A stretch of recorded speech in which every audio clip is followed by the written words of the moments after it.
Hi everyone. For today's session, we're going to be doing something a little bit more unusual. We will be drawing the human skull in profile view. However, the human skull that we'll be drawing today is an ancient Peruvian skull with cranial elongation.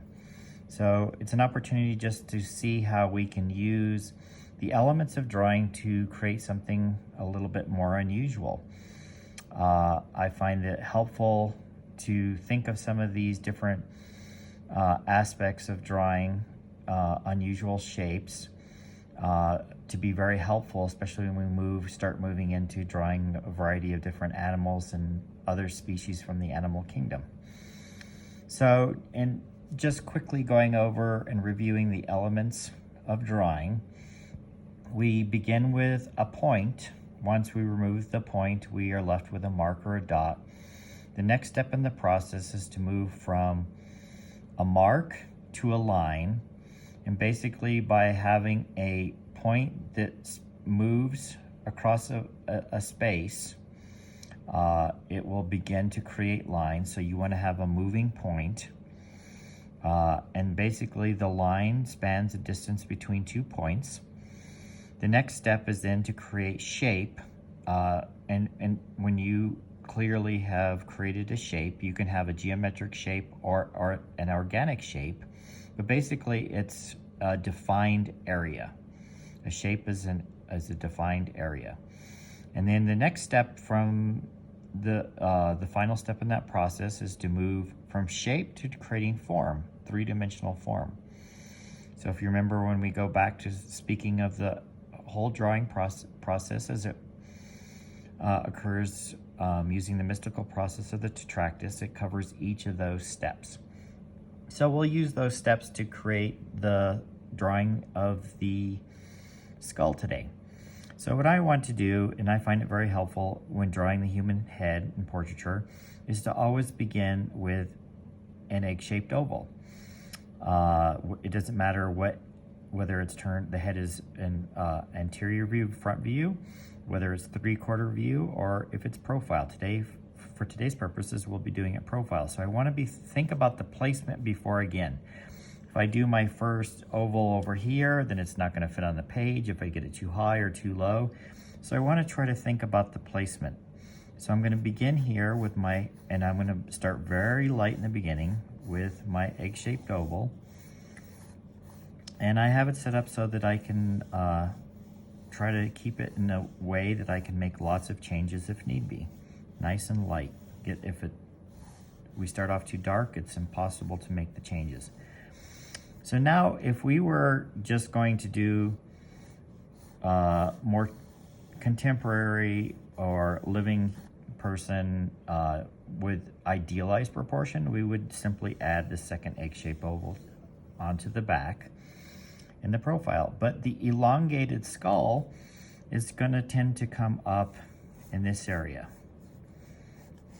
So I'm going to add my second oval up this way, and that will create the shape for our elongated skull. So the elongated skull that we're drawing today is a female Peruvian. This skull itself is a couple thousand years old.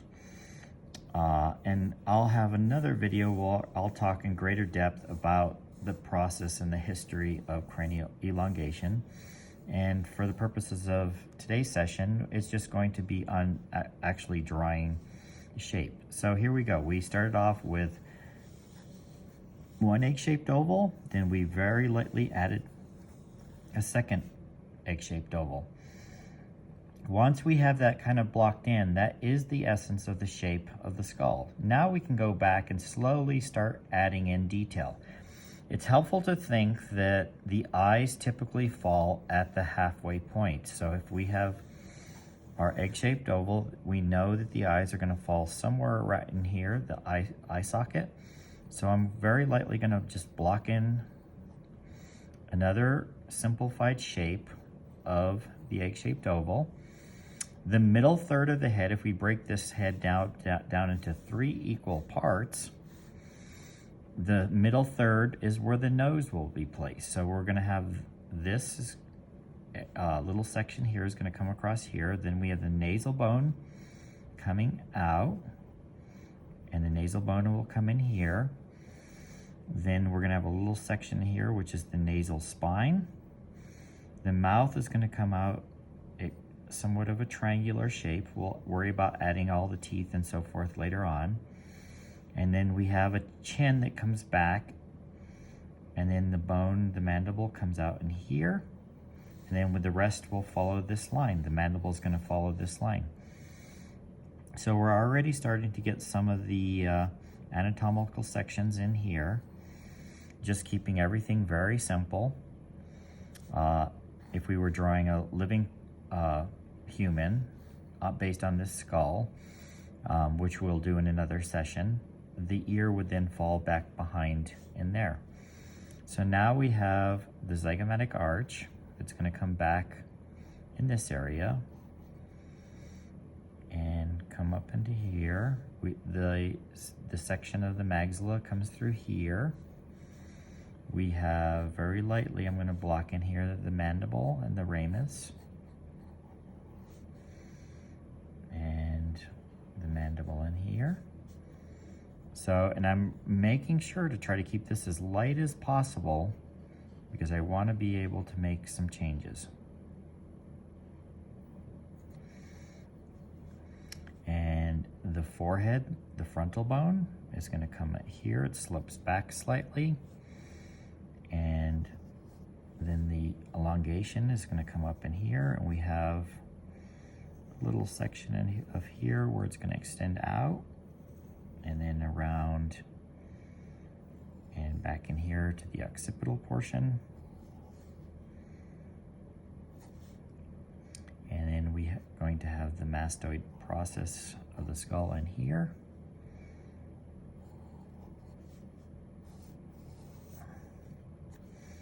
And then we can have the spine, the vertebral column, and we'll have a few little elements that come in here. We'll just add a couple for now, and we'll keep it real light, and we'll make it more detailed later on. And we have this little section in there of the mandible.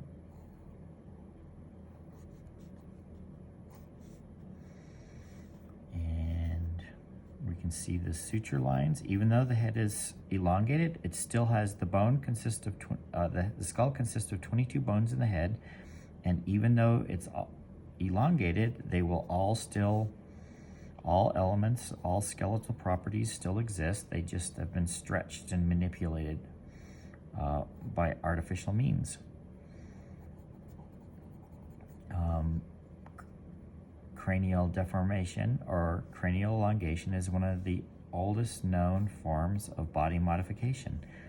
In our current society, we have lots of different variety of body modifications. This is one of the oldest. So I'm still trying to be light here, but I'm trying to put in a little bit more detail. Here we have, it extends out just a little bit, and then it comes in here to the frontal bone. We have suture lines that are now going to come all the way up into here.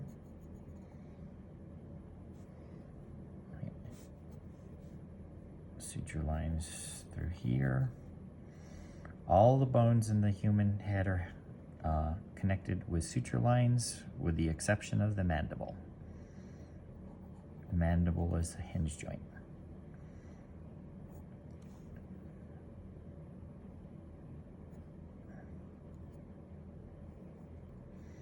So as you can see, we started with very simple shapes and then gradually started articulating the actual anatomy. And the nose extends out and turns up, comes through, and then we have the nasal spine, this little pointy section in here, and then the teeth are going to come out and back. So one thing that separates humans from the greater apes is humans all have a chin. The greater apes do not have a chin. So when we get to the section on apes and start drawing from those guys, you'll see that difference. And we're gonna have there'll be some teeth missing through here. And this is gonna come on back. We have maxilla. It's a little thicker through here. Comes back here toward the auditory meatus, which is where our ear canal is. And we have that little section in here. And this little bone here. This is the mastoid process, which is where the origin of the sternocleidomastoid muscle.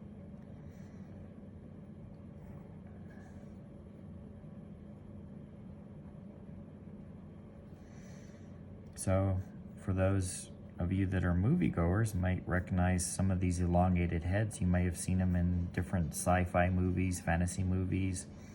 A lot of things that you see in those films are actually based on things that have occurred in nature. And so they can be somewhat believable. We'll have a little tooth in there. We'll add that later. A little gap. Few little teeth in here. We'll have a molar that we can see a little bit of here at the top. Then we have some of the bone is missing. Probably some, this particular individual probably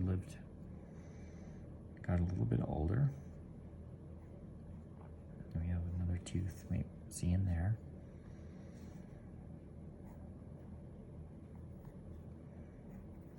Just give a little hint here. Remember, the very first vertebral column is known as the atlas. The second one is the axis.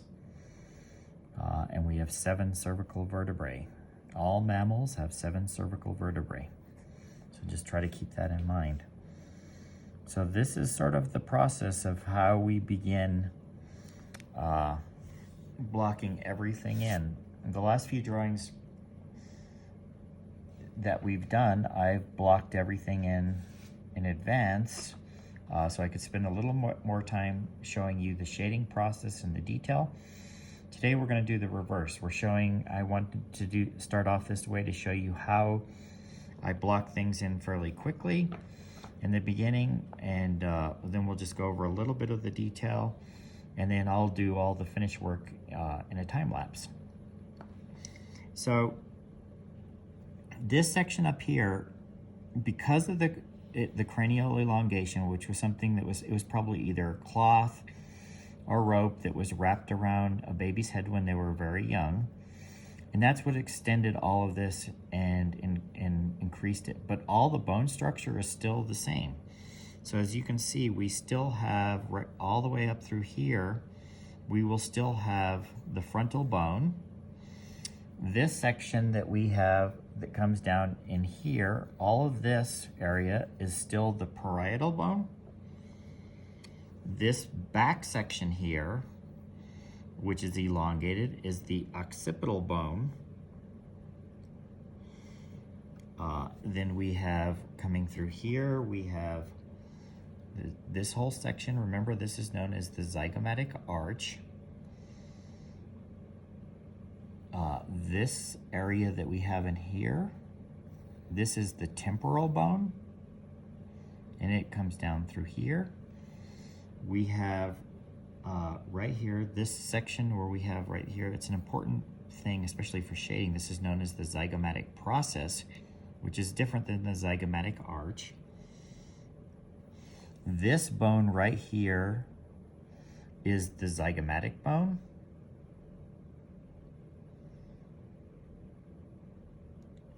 And right in here, this is all the maxilla. Okay, the nasal bone runs through here, and there's two bones, actually two in the nasal bone. We have in the inner eye area, there's a bone in here called the lacrimal bone. You'll see in the section I will have a video that'll take using a didactic skull, which takes we can take this entirely apart.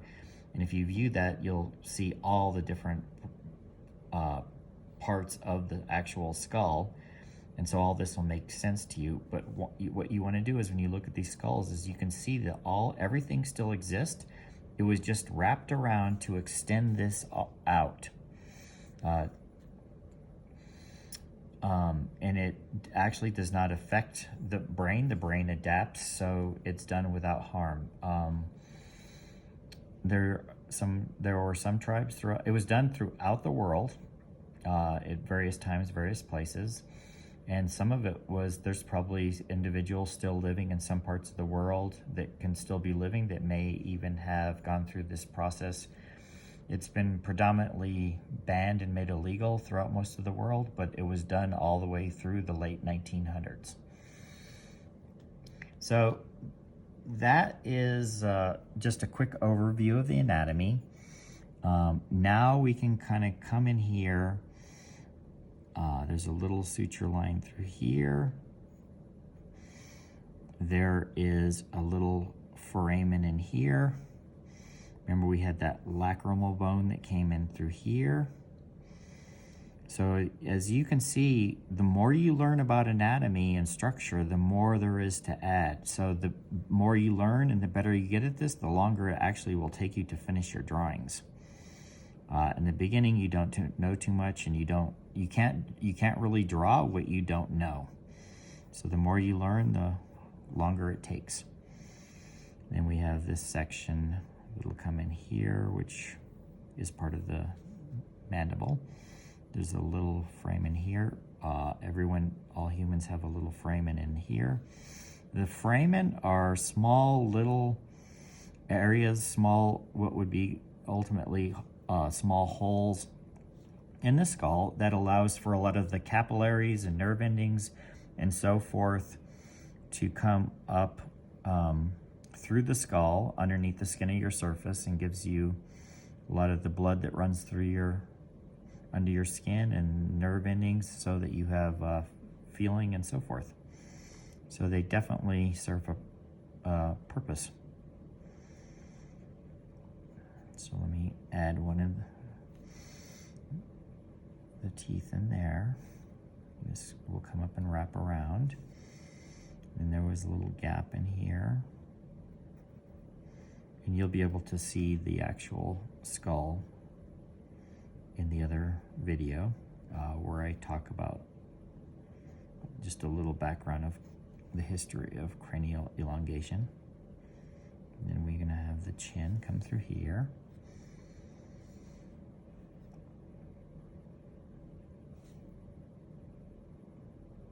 And that little section there. Then we want to have this little portion through there.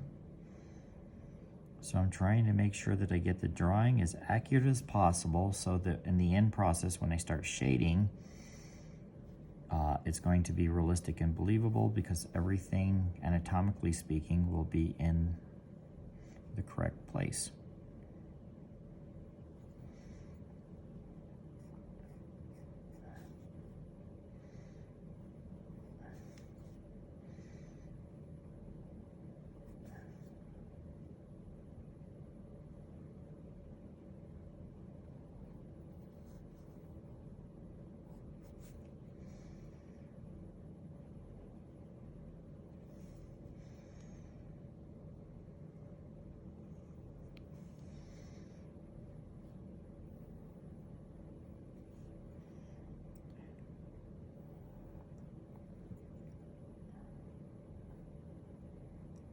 In the mastoid process. So I want to really try to make sure, so this area is our mandible, and we have a masseter muscle that comes right here. That is actually one of the strongest muscles in the human body. And that is the muscle that we use for chewing. So kind of an important thing to make sure we get included there. And then we have the suture line. This is the temporal bone, and it's going to run through here, kind of a jagged little line.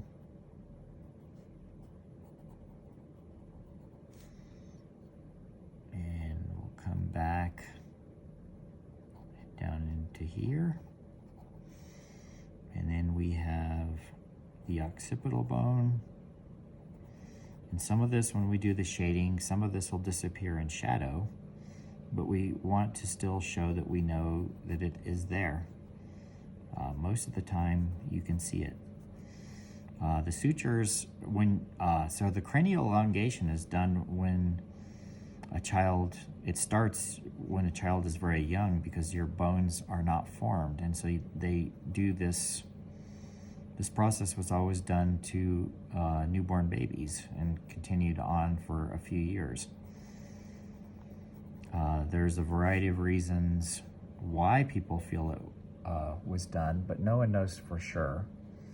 It's somewhat speculative. So, and then the frontal bone will come in here.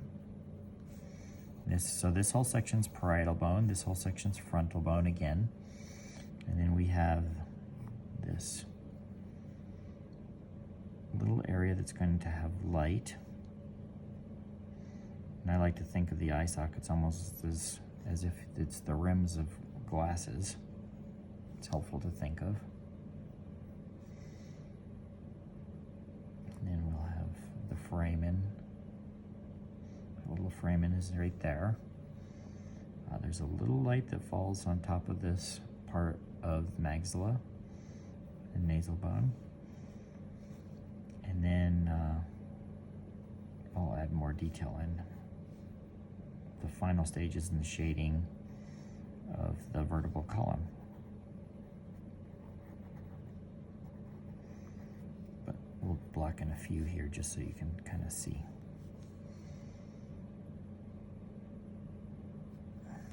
And then just put a little bit more detail in a couple of these teeth. There. We can add a little tooth up in here. This old guy is missing a few teeth. Only has a few. And there's another one in here. And they tend to be narrower at the top and thicker as they move down. And then remember, teeth are actually not bones, they are enamel. A lot of people, or not a lot of people, but some people are confused by they think that teeth are actually bones, and they're not. They are enamel.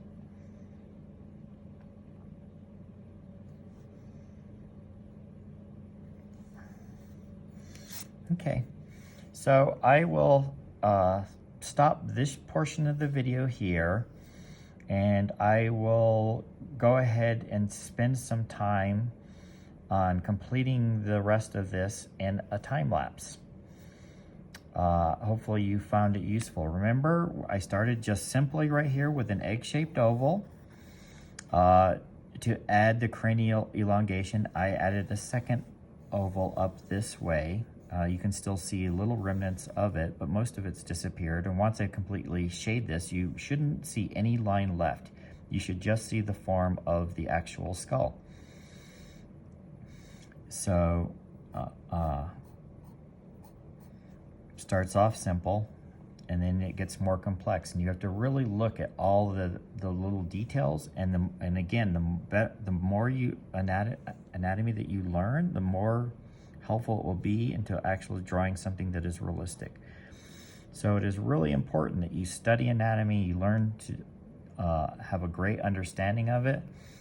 If you want to learn to depict the human figure very well, that is a key element to learning how to draw. It doesn't matter if it's humans, animals, or otherwise. The more you learn, the better you'll get at this. So I hope you found this useful. And now I'll move on and I'll complete this for you in a time lapse. Thank you.